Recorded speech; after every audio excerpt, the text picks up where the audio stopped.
자, 25번에서 28번 이어서 진행을 하도록 하겠습니다. 자, 25번에서 28번 여기 지문을 보시면 여러분들이 싫어하는 융합 지문 중에서도 특히 지금 비문학 지문하고 결합이 된 바람 소리가 좀 들리십니까 여러분? 엄청납니다. 자, 어쨌든 지금 비문학 지문하고 결합이 된 문학 부분 중에 하나가 되겠습니다. 강문단부터 보도록 할게요. 다행히 글은 아주 쉽습니다. 우리는 시를 통해 삶 속의 다양한 인물들을 만날 수가 있다. 그 중에서 특정 시대나 사회 혹은 특정 계층을 대표할 만한 인물들이 있는데 이런 인물들을 뭐라고 하느냐? 전형적 인물이라고 한다. 자, 여기 나와 있죠? 전형적 인물. 여러분들 소설 공부하실 때 많이 들어보셨을 거야. 그래서 대표할 만한 인물 되게 평범하고 사실 이제 뭐라 그럴까? 대표를 할 만큼 뭐 이런 거죠. 예를 들어 40대 아저씨는 뭐 이러이러하게 생겼을 것이다. 뭐 이렇게 딱 예상이 되는 거 있잖아. 그런 것을 전형적 인물 이렇게 보시면 돼요. 시 속에서 전형적 인물은 두 가지 양상으로 나타난다. 드러난다. 어떤 시에서는 화자 자신이 전형적 인물이 되기도 하죠. 화자 자신이 전형적 인물이 되기도 하고 또 어떤 시에서는 화자가 관찰한 대상이 전형적 인물이 되기도 한다. 전자, 앞에 이 화자 자신이 되는 경우는 화자가 체험한 현실을 자신 본인의 목소리로, 생생한 목소리로 직접 전달할 수가 있고, 맞죠? 후자는 시적 대상이 처한 현실과 그의 정서를 관찰자적 입장에서 객관적으로 담아낼 수 있다.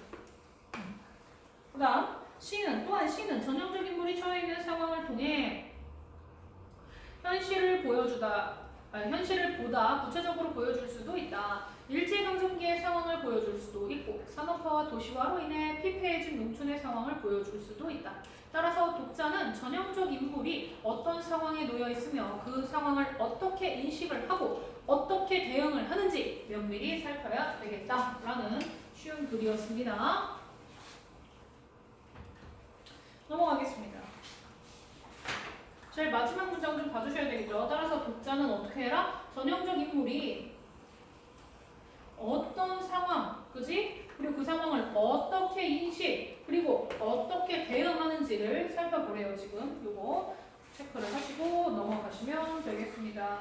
자, 이제 넘어가서 이제 시가 아예 나왔죠.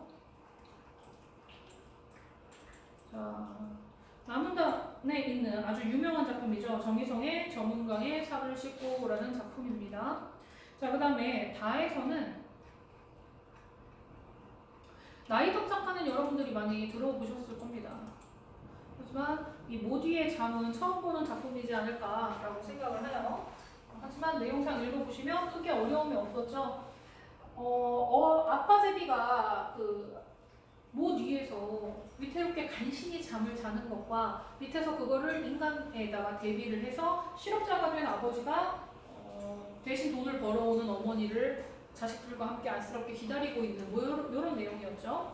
잘 읽어보셨으면 쉽게 이해가 되는 작품이었습니다. 자, 25번부터 볼게요.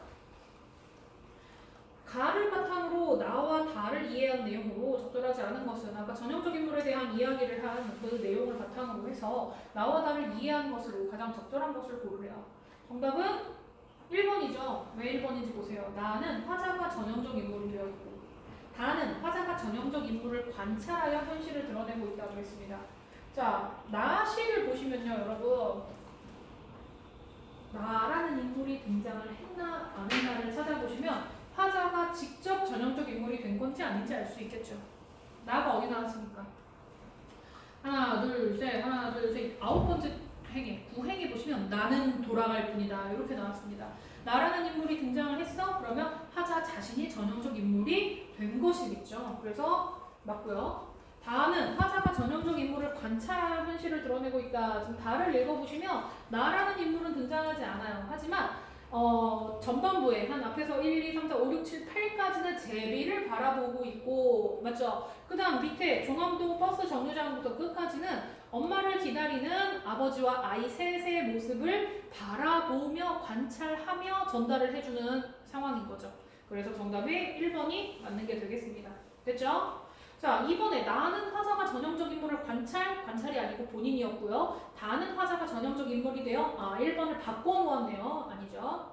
나와 다 모두 화자가 전형적 인물을 관찰 아니죠. 4번 나와 다 모두 화자가 전형적 인물이 되어 다가 아니라 그랬어요. 5번 나와 다 모두 전형적 인물이 처해 있는 구체적인 시대 상황을 부각하는 방식으로 현실을 반영하고 있다. 나와 다를 보시면 그냥 현대라는 건 알 수 있겠지. 현대라는 거 정도만. 조선이나 고려는 아닐 거야. 맞죠? 하지만 어쨌든 간에 이때 구체적인 시대 상황 몇 년대인지 뭐 이런 거 그런 것을 찾아보기에는 힘든 작품이에요. 둘 다. 맞죠? 그렇기 때문에 5번도 틀렸습니다. 정답은 1번이었습니다. 자, 이제 넘어가서 26번.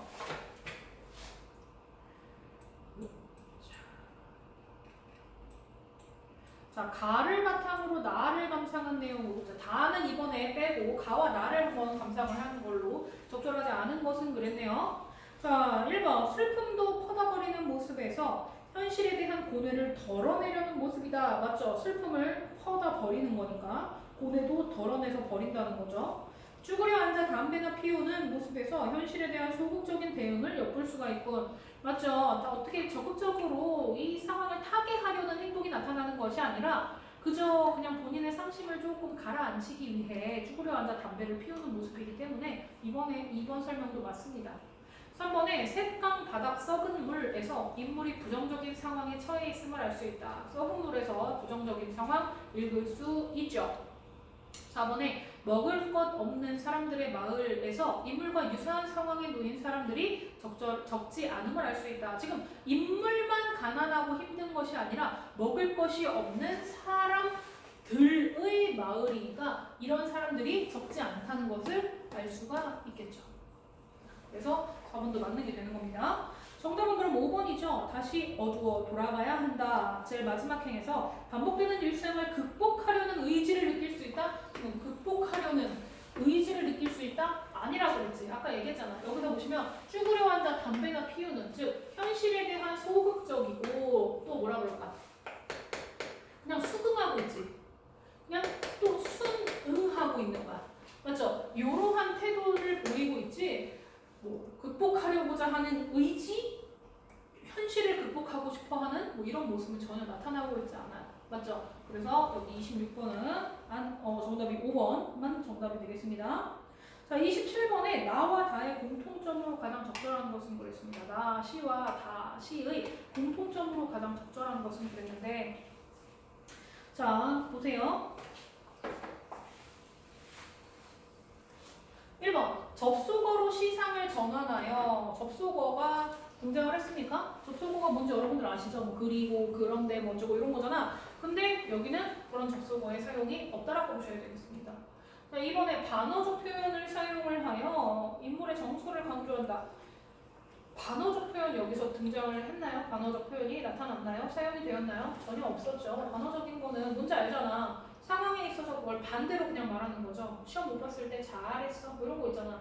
누가 실수하고 잘못했는데 잘한다, 아주 똑똑하다 뭐 이런 식으로 이야기할 때 단순하게 반대로 말하는 것이 반어법인데 반어적 표현인데 여기 작품에서는 두 번 다, 나와 다 둘 다 반어적 표현은 사용된 적이 없습니다. 3번에 유사한 속성의 자연물에 빗대어 인물의 처지를 부각시키고 있구나. 정답이 요거 3번이네요. 유사한 속성의 자연물 뭐에 빗대어나 봅시다. 나시에서 보면은 지금 흐르는 것이 물뿐이랴 하면서 썩은 물에 달이 뜬다. 우리도 흐르는 물에 섭을 싣고 이렇게 하면서 지금 물에 빗댄 거가 되겠습니다. 맞죠? 다는요. 아까 이야기했듯이 앞에 1, 2, 3, 4, 5, 6, 7, 8행에서 지금 제비를 바라보고 제비 아빠의 지금 상황을 보고 밑에 보시면 이제 그 실직한 아버지의 모습을 지금 바라보고 있잖아. 즉 나시는 물에다가 다시는 제비 가족에다가 빗댄 거죠. 맞죠? 그래서 정답이 3번이 되는 거예요. 그럼 4번은 대조적인 장면을 제시했다. 대조적인 장면 없어요. 유사한 장면이죠. 다시 같은 경우에 특히 유사한 분위기의 장면인 거죠. 대조적인 거 아니고요. 5번에 공간의 이동에 따라 시상을 전개하여 인물의 상황 변화를 보여준다. 나시에서는 공간의 이동이 전혀 나타나고 있지 않죠. 맞죠? 다시는 이동이라고 볼 수 있을 겁니다. 제비 집이 있는 상황이고 그 다음에 버스 정류장인 상황이 되겠으니까. 그렇지만 인물의 상황 변화가 역시 또 아니죠. 인물의 상황 변화는 결국 나도 다도 아니었다. 이렇게 보시면 되겠습니다. 자, 그래서 정답은 3번 뿐이다. 이렇게 보시면 되겠네요. 자, 넘어가서 28번. 다의 기억에서 미흡을 이해한 내용으로 적절하지 않은 것은 그랬네. 기억이 어디냐면 흙바람이네. 흙바람. 자, 흙바람은 엄마를 기다리는 가족들에게 불어오는 것으로 이들에게 닥친 고난과 시련으로 볼 수가 있다. 맞죠? 흙바람 불면 있잖아. 잘못하면 눈에 들어가면 아프고요. 뭐 옷도 더러워지고요. 어쨌든 몸에 좋을 리가 없죠. 즉 가족에게의 고난과 시련이다 라고 볼 수 있습니다. 맞죠? 그 다음 니은에 달빛이네요. 달빛. 제자리에 선 채 좀 더 바라보던 것이 달빛인데 아버지가 자신과 동일시하는 대상이라고 할 수 있다. 아버지가 달을 보면서 내가 달이다 뭐 이런 내용이 있습니까? 그렇게 느끼는 장면이 있습니까? 아니죠. 달은 그저 이 힘든 상황에 처한 가족들을 지켜봐주는 대상인 거지 아버지가 내가 달이다 라고 생각할 만한 내용은 전혀 없죠. 그래서 아버지가 달과 동일시? 전혀 말이 안 되죠. 이렇게 보시면 되겠어서 정답이 2번인 것이고 아버지와 동일시된 대상은 누구이냐면 아까 이야기했던 거기죠. 앞부분에 나온 아빠 제비. 아빠 제비와 아버지의 모습과 아주 비슷한 현실로 마지막에서 동일시 시켜놓은 것이지 달과 동일시는 전혀 아니었습니다. 디귿이 뭐냐면 호두알이네요. 호두알은 떼먹고 쉽게 떼어지지 않는 것으로 오랫동안 지속된 아버지의 실업 상태를 표현한 것이라고 볼 수가 있다. 거기 실업의 호주머니에서 만져주던 때 묻은 호두알은 쉽게 깨어지지 않고 호두알 2개 이렇게 얘들아 2개 한 손에 동시에 잡아서 까드득 까드득 이렇게 소리 내는 거 아니? 지금 그런 거거든. 이게 뭐냐면 아버지가 주머니에 손 넣고 걸어다니면서 그 호두알을 만진 거야. 근데 주머니에 손 넣고 걸어다닌다는 거는 그만큼 일을 하지 않는다는 그 모습을 좀 드러낸다고 볼 수 있겠죠. 그러니까 결국에는 호두알이 때가 묻었대. 이거는 아버지의 실업 기간이 지금 길구나 라는 것을 상상해 볼 수 있는 거죠. 그래서 맞는 말이 되겠습니다. 리을이 뭐냐면 골목이네요. 가족이 다 같이 함께 하기에는 너무 좁은 곳으로 맞죠? 거기 리을 앞에 보면 식구들의 손잡은 그림자를 만들어주기도 했지만 그러기엔 골목이 너무 좁았고 됐죠? 그러니까 맞는 말이고 가족의 힘든 상황을 형상화한 것으로 볼 수 있다. 좁은 골목으로 들어갔을 때 좋은 집이 나올까? 작은 집이 나올까? 라고 생각을 했을 땐 당연히 작고 허름한 집이 나올 것이라고 상상하기가 쉽겠죠. 그렇기 때문에 좁은 골목은 결국에는 가족이 힘든 현실, 힘든 상황을 나타내는 것이다 라고 볼 수 있겠습니다. 자, 마지막 미음에 한 걸음 늦게 따라오는 아버지의 모습이 담긴 것으로 자, 미음 거기 보시면 미음 앞에 늘 한 걸음 늦게 따라오던 아버지의 그림자 맞죠? 그래서 가족을 생각하는 가장의 마음이 반영된 것이라고 할 수 있다. 맞죠? 뒤에서 한 걸음 뒤에서 가족들을 지켜보면서 가족들에게 무슨 상황이 닥쳤을 때 갑자기 대처할 수 있는 그래서 일부러 한 발자국 지금 뒤에 가는 거란 말이야. 혹시나 뭐 어린 아이가 넘어지면 이렇게 세워줘야 하고 그런 상황인 거죠. 그래서 가장의 마음이 잘 나타난 부분이라고 보실 수가 있겠습니다. 됐죠? 자, 28번 이렇게 보시면 되겠고요. 자, 그 다음에 이제 넘어가서 몇 번을 할지 12페이지에 34번부터 37번까지 나와 있는 작품이에요. 여기 하도록 하겠습니다. 전상국의 동행이네요. 전상국의 동행은 이번에 그 수능 특강에서도 나왔던 작품입니다. 여러분과는 관계가 없지만 이번 올해의 수능에도 나올 가능성이 있는 작품이라는 거죠. 읽어보시면 아시겠지만 여기 앞부분의 줄거리 보시면 눈 덮인 밤길을 억구와 큰 키의 사내가 동행을 합니다. 근데 대화를 나누다 보니 그러니까 알고 보니 큰 키의 사내는 형사였고요. 사실 억구를 찾고 있는 중이었어. 억구가 이제 그러니까 그 살인자가 억구라는 건 몰랐지만 나중에 알고 보니 서로 깨닫게 된 거죠. 보시면 그 과정에서 억구라는 사람이 왜 지금 잡혀가야 되냐면 사실은 6.25 때 자신의 아버지를 죽인 득칠이라는 사람을 우연히 만나게 돼서 술자리에서 결국 그를 살해했습니다. 그러니까 살해범인 거지. 그래서 이 경찰은, 형사는 지금 이 범인을 잡으려고 돌아다니다가 억구를 만났던 거야. 자, 그리고 이제 이 억구는 형사인지 몰랐지만 어쨌든 간에 형사에게 이런 얘기를 다 털어놓고 결국에 나는 지금 부친의 산소 곁에 가서 죽을 것이다 라는 게 약간 뉘앙스가 드러납니다. 그래서 같이 고향으로 이제 넘어가는 길인 거고 이 형사는 억구를 잡으러 원래 고향으로 가는 길에서 우연히 만난 거였던 거지. 상황 좀 이해되셨습니까? 자, 그래서 지금 여기 내용을 보시면 그 밑에서 보시면 지금 억구와 이 큰 키의 사내인 형사가 눈 덮인 산을 같이 넘어가게 되는 거야. 얼마나 사실 위험하고 춥고 외롭고 한 공간에서 둘이서 대화를 하면서 이제 함께 이겨내서 그 산을 넘어보고자 했는데 알고 보니 범인과 형사의 사이였던 것이죠. 내용은 어려운 부분이 없는 소설이었습니다. 자, 문제를 바로 들어가 보도록 할게요. 길이가 좀 길죠. 길이는 좀 긴데 막상 난이도 높지 않은 문제였습니다. 윗글의 서술상의 특징으로 가장 적절한 것은 그랬네요. 1번 현재 시제를 활용하여 상황의 현장감을 부각하고 있다. 현재 시제라는 거는 보통 뭐뭐 니은다로 끝나죠. 어쩌고저쩌고 니은다. 나는 뭐뭐 한다. 먹는다. 뭐 이렇게 할 때 니은다로 끝나는데 이 작품은 현재 시제가 아니고 그냥 과거형으로 뭐뭐 했다. 이렇게 나타나고 있죠. 그래서 1번 아니고요. 2번에 빈번하게 장면을 전환한다. 지금 여러분들 읽어보신 여기 한 페이지 쫙 다 읽어보셔도요. 빈번하게 장면 전환 자체가 일어나지 않고요. 중간에 독백 부분에서 과거 회상하는 부분이 약간 들어갔을 뿐이지 그것도 장면 전환이라고 보기 힘들어요. 그래서 여기서 빈번하게 장면을 전환하여 풀렸죠. 3번 대화와 내적 독백을 통해 인물의 심리적 갈등을 드러내고 있다. 자, 지금 억구와 형사의 대화가 꾸준히 일어나고 있고요. 그 다음에 13페이지에 있는 그 A 부분에서 보시면 그 형사가 자기가 마음속으로 생각하는, 그러니까 이걸 실제로 억구에게 내뱉은 것이 아니라 본인의 마음속으로만 생각하는 내적 독백이란 말이야. 자, 그 독백을 통해서 인물의 심리적 갈등이 지금 잘 드러나고 있어요. 이 형사는 어떤 갈등을 하는가 생각을 해보시면 억구가 범인이라는 것을 눈치를 챘죠. 그래서 원래대로라면 억구를 바로 체포해서 돌아가야 돼. 그런데 지금 어떻게 하고 있어? 억구의 처지가 너무 이해가 되고 안타깝고 뭐 이런 상황이 되면서 내가 그 형사가 어렸을 때 토끼를 구해주지 못해서 결국 그 어린 새끼 토끼가 죽임을 당할 수밖에 없었던 그때의 상황을 막 이렇게 떠올리게 되는 거죠. 그죠? 그러면서 결국에는 심리적 갈등을 드러내고 있다. 특히 인물 중에 누구? 형사의 심리적 갈등이 드러나고 있습니다. 맞죠? 그래서 정답이 3번이 되는 겁니다.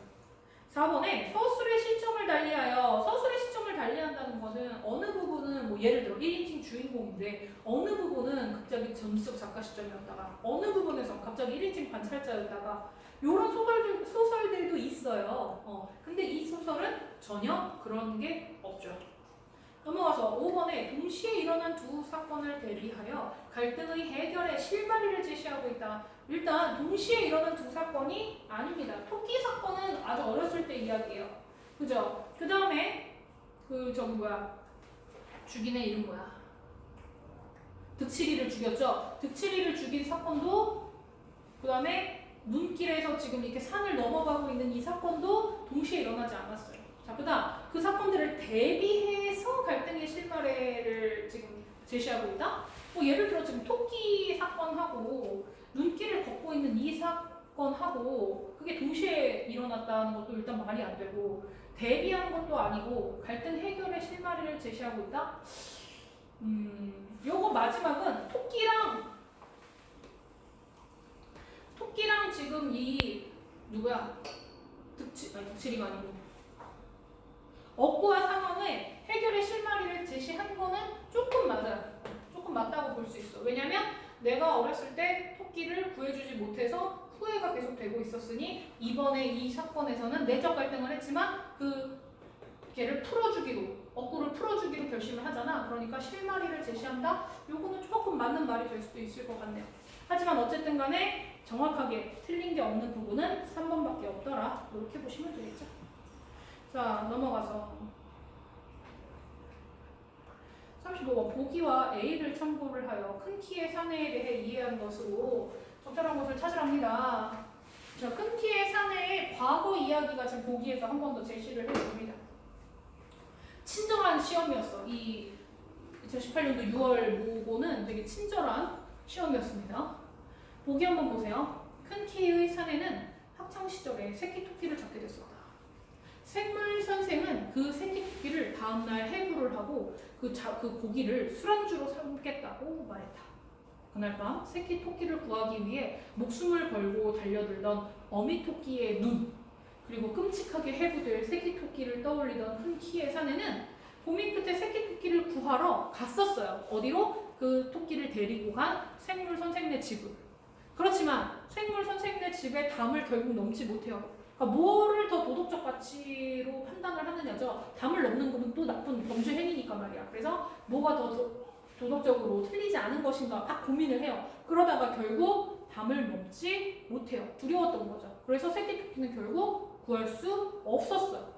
그 과거의 사건이 여기 보기에서 설명이 되어 있고요. 그래서 이해한 내용으로 가장 적절한 것을 골라라라고 되어 있네요. 자, 정답은 2번이죠. 2번에 보시면 억구를 새끼토끼와 동일시하는 태도를 보이고 있다. 그죠? 억울하게 뭐 어떻게 보면 억울하다고 볼 수가 있죠. 억구가 득치리를 죽인 자체는 잘못했으나 아버지를 죽인 원수? 뭐 약간 이런 식으로 죽이는데 약간 정당성을 부여할 수 있었기 때문에요. 자, 그래서 지금 2번에 보시면 새끼 내가 올게요. 그렇지. 자, 억구를 새끼토끼와 동일시하는 태도를 보이기 때문에 어떻게 한다? 새끼토끼는 내가 어렸을 때 구해주지 못했으나 이때 이 억구는 내가 구해주겠다. 풀어주겠다. 죽지 않게 하겠다. 뭐 이렇게 생각을 하고 있는 거죠. 그래서 어떻게 합니까?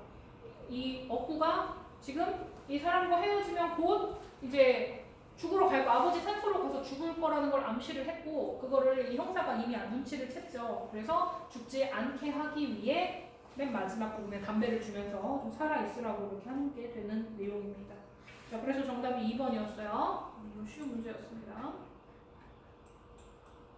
35번에 기억에서 미음에 대한 설명으로 적절하지 않은 것을 골라라 그랬네요. 기억에서 미음을 한번 봅시다. 자, 기억이 뭐냐면 큰 키의 사내는 후딱 몇 걸음 물러서며 오버주머니에 오른손을 잽싸게 넣었다 그랬어요. 기억. 큰 키의 사내가 범행을 털어놓는 억구를 경계하고 있음을 알 수 있다. 자, 보세요. 기억에서 보시면 큰 키의 사내가 오버주머니에 오른손을 잽싸게 집어넣었대. 그 주머니에 뭐가 들어있을까? 바로 경찰이니까 총이 들어있던 거야. 그러니까 이 지금 억구가 범인인 것을 자백을 하니까 형사인지 모르고 자백을 했지만 어쨌든 자백을 하니까 자기도 모르게 이제 경계를 하면서 이 살인마? 뭐 약간 범인? 막 이러면서 지금 총을 꺼내려고 순간적으로 대비를 한 거죠. 그러니까 이거는 기억은 맞습니다. 자, 그 다음 니은의 아버지의 산소 벌초를 매년 한 것에 대해 억구가 득치리에게 진심으로 고마워하고 있다? 거기 보세요. 그래, 벌초를 매년 해왔었다고? 아, 고마워. 지금 이거는 억구가 득치리를 죽이기 전에 득치리에게 한 말이잖아요. 고마워. 네가 우리 아버지 벌초했어? 우리 아버지를 죽였다는 죄책감 때문에? 아이고, 이거 참 고맙네. 이렇게 되는 거죠. 이게 진심이겠습니까? 반어가 되겠죠. 그래서 진심으로 고마워하고 있는 게 아니죠. 그래서 적절하지 않은 거 2번입니다. 3번의 디귿. 과거와 달리 아버지 곁을 떠나지 않겠다고 다짐하는 억구의 마음을 짐작할 수가 있다.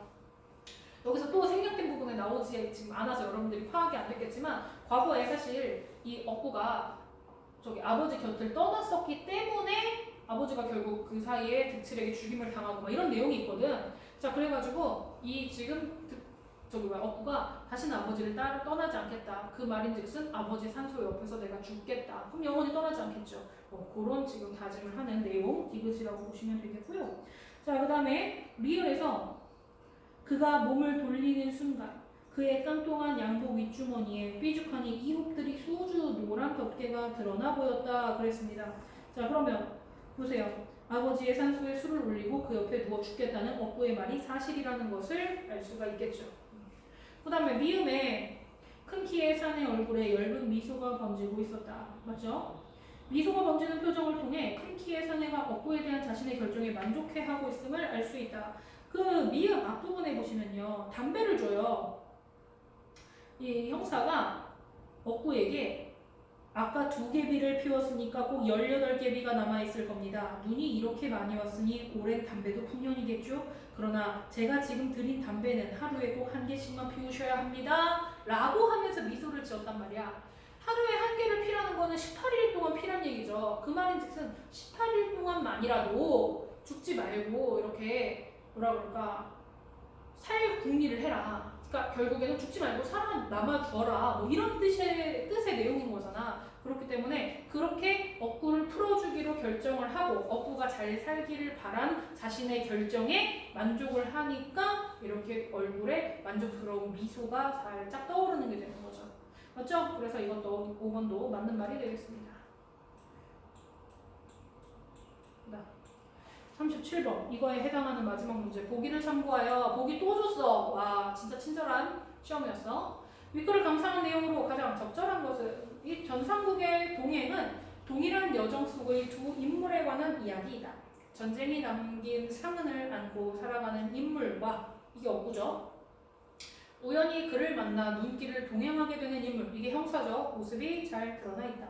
이들을 통해 작가는 전쟁이 남긴 아픔을 치유하는 인간애를 보이고 있는 것이다. 이렇게 되었습니다. 자, 그러면 이때 정답은 몇 번이냐면 4번이죠. 자, 보세요. 큰 키의 사내가 억구에게 아까 설명했던 거네. 담배를 하루에 1개씩만 피우라고 당부하는 것은 최소 18개비, 18개비를 줬으니 18일은 살아있어라 하는 따뜻한 인간애를 엿볼 수 있는 장면이다. 이렇게 되는 거죠. 맞죠? 자, 그래서 4번은 맞는 게 되는 거죠. 그러면서 18일간 살아있으면 뭔가 이제 약간 죽음을 포기하게 되고 뭔가 긍정적으로 살아남기 위해 생각을 하지 않을까, 억구가. 그런 의도로 지금 이 큰 키의 사내가 억구에게 담배를 주며 하루에 1개만 펴라 라고 말을 한 것으로 우리가 생각할 수가 있겠죠. 그럼 따뜻한 인간에 맞겠죠. 그래서 정답은 4번이 맞겠죠. 자, 됐습니다. 여기까지 하고 또 한번 끊어가겠습니다. 뿅.